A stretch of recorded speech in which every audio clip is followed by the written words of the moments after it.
Hello, everybody. It's George Friedman, as you can see, and Jacek Bartosiak is introducing the second episode of our discussions about the book that we are writing at the moment about space war, space book. That's what we call it.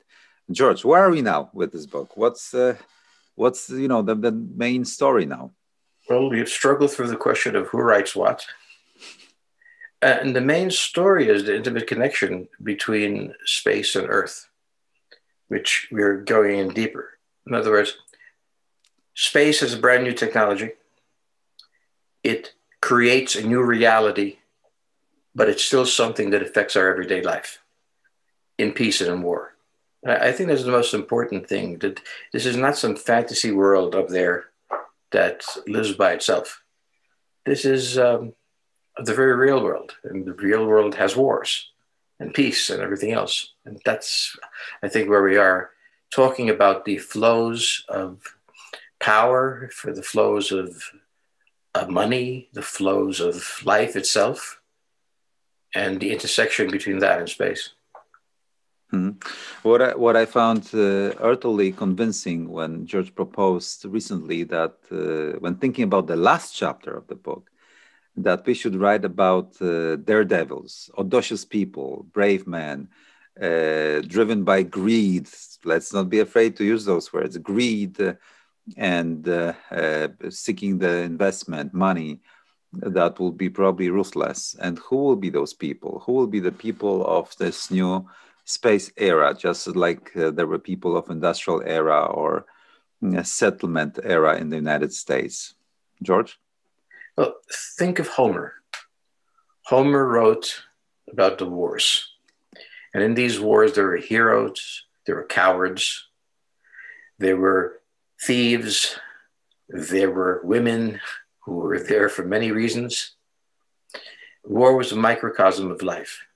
So we speak about war in a very antiseptic way. Right now, I'm reading about the Chinese order of battle, and it's as if humans will not be killing each other with these machines. We're in the same way that Homer captured that war is a part of life, and that the people who are there are also outside the war. I mean, the way Homer captured what it means to fight is still true of space. And to be able to write a chapter in which we're not Homer, but we have the ability to portray not the abstract thoughts, but tell the story of what it might look like.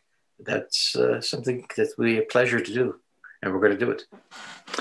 Yeah, we have already concluded the chapter about Luna, about the moon and the cislunar.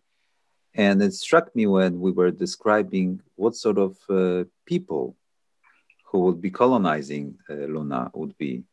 And given the features of the moon, given the lack of atmosphere, given that there you need to have the airlock, live probably underground, under the regolith, this might be a tough breed, just militarized also in a way. For an American to the framework, when the first settlers came and they discovered the Indians and they discovered hunger, they discovered all these things, and they engaged in a fight that went on for generations with their sons and daughters and everything. Well, for an American, I think it's somewhat less alien than for a European, although many Poles are now living here, so they've captured it. But I think the romance and the horror of the settlement of North America by Europeans is almost a story here. Because remember, the most important people who came here became rich. They invented something, they sold something, they discovered something that would float on a river, they discovered a deal with the Indian tribes, okay? And these were courageous men. These were also dangerous men. And the people who will land on the moon will have at least that much courage and much more. Be as desperate as others, be as human as others. So this is a frontier, technically not like North America, but not all that different in spirit. Yeah, it's in a somewhat odd comparison between this new colony of the future and the old colonies of the past world. It's technically it's further, but it takes, shorter time to get there. And you can always see the Earth if you're on the, visible side of the moon. It always hangs above your head. You can't detach yourself from seeing the Earth. I think it might have a. What do you think, George? We haven't discussed that. It should have a deep psychological effect on the mooners or the loonies or the people living there. Well, look at what North America, South America meant to the Europeans. They had believed that they were the edge of the world. We went to Zagres in Portugal, and that was it. And they suddenly discovered a much wider world, a much vaster. Now, who were the first people who came? Thieves, people who were going to steal from the Indians. And then pirates who came to steal from the people who stole from the Indians. And then ministers, priests who prayed over the souls of those that were killed in these wars. And this was the layer after layer after layer. But they all were after two things: glory and money. This was what created North America. And when the Europeans looked at North America, they had fantasies about it. There was a writer called Karl May. Karl May was a German who wrote Westerns, invented the Western. He had never once been to North America, but he could imagine the Indians and the cowboys and everything else that were there. And May had tremendous influence on European popular culture. He really shaped its understanding of this world and made others want to go to it. And so what's going to happen, I think, is that the moon will become a place empty now, no one there, but will become a place full of heroes and cowards and everything else. And children will look up at the moon and not see a light, see an adventure, see the future.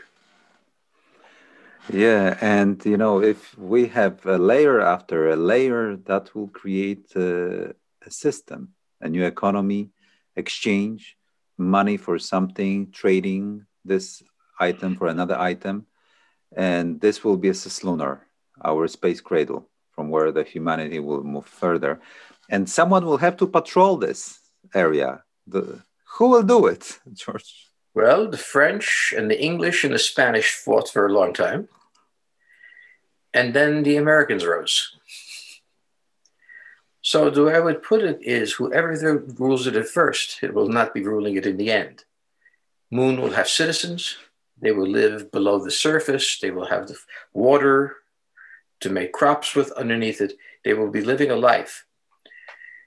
And what will happen, in the same way as suddenly the dollar became very important, when suddenly trading with the United States became important, all these things became very important. That will happen with them. This will not be an isolated place consisting simply of people who are outcasts. This will be integrated into Earth with a very powerful position. And when we have merchants and commerce and trade, there will have to be posts and trading posts and strategic places where those movements occur. And here we go to Lagrange points, to geo, to choke points of the Earth orbits and the lunar surface itself. And George, we are describing those pivotal places in the book. Well, we're imagining them because we don't know how deep the moon goes. And on the surface of the moon, well, it's a wasteland. But we now know there's water on the moon. When there's water, there's more. So we don't yet know what it's going to look like. When the first settlers came to North America, they thought it'd be the Atlantic coast. They never dreamt of the Grand Canyon or those other places. I think we can imagine what an entire planet looks like. A planet that was empty and now is filled with us. and imagine the strangeness becoming every day. And that will be the transformation. And in the meantime, those who know how to make money will come, and those who know how to steal money will come, and it'll be human. And it's hard to imagine at this point, but I'm convinced that within 50, 60 years, we will come to the point where humanity and the moon are linked. Yeah, and the topography of the cislunar is, ruthless in that respect, because it cannot be the other, there will not be other solution to that. Once we move into the space in numbers, and once we make the exit from the terrestrial atmosphere cheap and common, it will be the cislunar, and the system of Earth and Moon connected, tied up together in infrastructure. So remember Australia, where everybody went as criminals first. This very strange land with extraordinarily strange animals, and no one could live there. And look at it now. This is a trajectory of human existence, and it's crucial to understand that we're at the beginning of an extraordinary adventure that none of us will live to see the end of, because it will continue to unfold. So it's not just North America, where I live. It's also Australia, where my wife came from. But all over the planet, there's the movement of people, flows of people, looking for a better life, looking for something, and it constantly reshapes the planet. Now there'll be 2 planets. Exactly, and this is what we are writing about in our space book. This title is still to be decided. We will leave it as it is for the moment. Thank you, George. Thank you. And everybody, we have more words than we have a title for, but that'll take care of itself. True. And we also promise to talk more about our book in the future episodes. Thank you very much. George Friedman, Jacek Bartosiak.